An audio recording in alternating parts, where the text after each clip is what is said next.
So this is why 90% of online businesses fail and how to succeed in the top 10% of businesses. Of course, that's your goal. So I'll go on little rants throughout this real quick to basically share my thoughts and advice about this topic and interesting discoveries over time, because most businesses are hyper competitive and the supply and demand is messed up, okay, with it all. So you want to have unfair advantages. You want to be typically just in a blue ocean where there's no red ocean, basically, which means it's hyper competitive. There's sharks in the water. You do not want to be in a hyper competitive business because you're going to lose customers like crazy left and right. You need to be in a moat, and it needs to be blue ocean, just you fishing in that ocean. Okay, so very important. And there's more stuff I'll share here, but opening context: start online business is bold but risky. Roughly 90% fail within the first few years. Success depends on avoiding common pitfalls. So at the end of the day, top entrepreneurs, they've had multiple bankruptcies, multiple failures, multiple setbacks, and I've had a lot of different setbacks and discoveries and just failures and mistakes and everything, okay? And also successes and breakthroughs, and you learn from all of it, okay?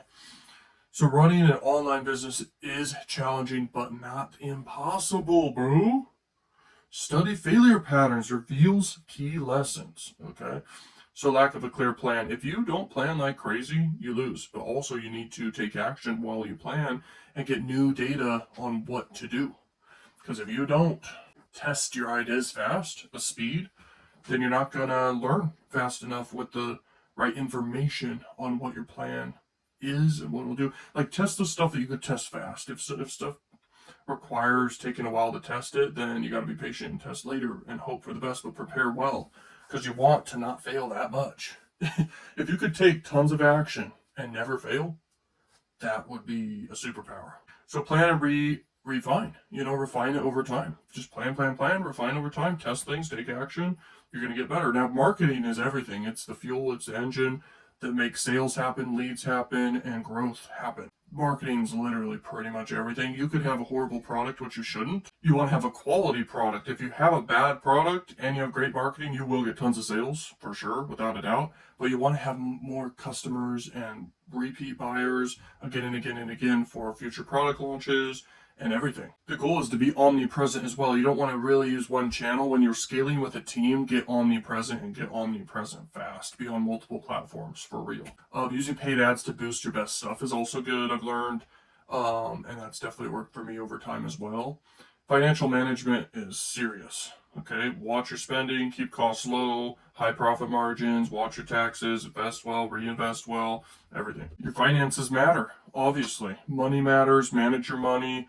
Look at all your expenses. Try to eliminate expenses. When people buy businesses and acquire businesses and mergers and acquisitions, they try to cut as many expenses as possible, eliminate non-essential employees, and just lower expenses like crazy, and then brainstorm how to monetize in more ways and increase prices potentially, find better ways to market, find better ways to follow up with customers, do a product launch, etc., to make serious profits and fast. To make back the money they invest into a business and have success more long term. Okay, so very important. Now, neglecting customers, you can read and look over this slide. This is important. Churn rates matter. So if you get people into recurring software or whatever, or if you have a business or product where people keep buying again and again over time, you don't want to have a high churn rate. You want people paying forever. Restaurants, this is very important for restaurants for sure. Fast food restaurants, etc. You want people to keep coming back. And if you're a fast food restaurant, for example, just is horrible quality food, you're gonna have a super high churn rate. Look at, if you know what In-N-Out is, it's a restaurant that has super low prices, super quality food, great fast customer service, and they just hit on all the markers, and they have super long lines all the time because it may be jam-packed with sometimes the wait times, but they're just customer service, their product, their pricing, it's great. So they just get tons of customers constantly. So obsess over CT, and you gotta obsess. The more obsessed you get about all variables of your business, the better you're going to do. Also, if you give up too early, that's bad. Sometimes the biggest success you're going to have is when you're almost there. You just have to stick it through just a little bit longer. But don't overcommit too much if something for sure is not working. And there are some Easy ways to identify if something's not working. And some of those ways include if you don't have an unfair advantage, and you're not leveraging strengths, if you have a lot of high costs and low margins and high competition, good luck. And from top mentors I listen to and from my own experience as well, I have noticed quite literally, it's either you're already dominating it early and having consistent results with something that is a high competition business, or you buy a business that's doing really well, or you have a personal brand, or you're leveraging content and making great money there, because there's a lot of lucrative ways to monetize leveraging content and personal branding or faceless content sometimes. But I got started with that early in life, so that was very helpful. But leveraging a personal brand, that is more guaranteed for people, for sure, because you kind of stand out more. There's a lot of money to be made with personal brands and content. So that's a huge opportunity if you do it right. And then the other opportunity, obviously, is anything to do with AI. Okay. And you have to catch stuff early with the AI stuff. It's fast. Like, there's serious money there. Resilience and adoption. Data recap. And you can pause, read those slides, and then join the top 10%.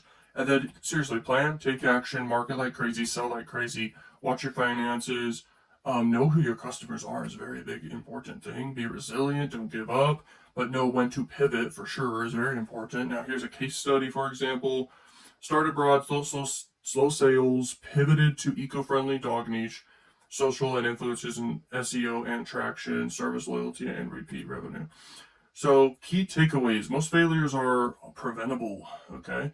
At the end of the day, it really is about knowledge. If you want to have a successful business, you've got to look at the variables. I'm obsessed with the variables and comparing things and contrasting things and just looking at all the angles of things, okay? And then really take to the extreme the variables that matter most, whatever business you're in, and you're able to identify those better nowadays by brainstorming with AI, for sure. But yeah, happy customers equals durable growth, and persistence separates winners. So, conclusion, high failure rate, inevitable outcome, okay, of failure. If you fail too much, you can't go on much longer failing. So, finding a breakthrough fast is important, and sometimes modeling after success and copying success is very helpful. So, don't forget that. And then deliver real value, obviously. Like, if your product sucks or service sucks, then good luck. It has to be great based on the value and the price. Okay, that's super critical. But then everything comes down to attention and marketing, because that's the top of the funnel.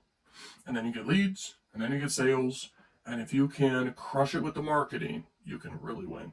But you gotta have everything. It's all kind of the Lollapalooza combination effect.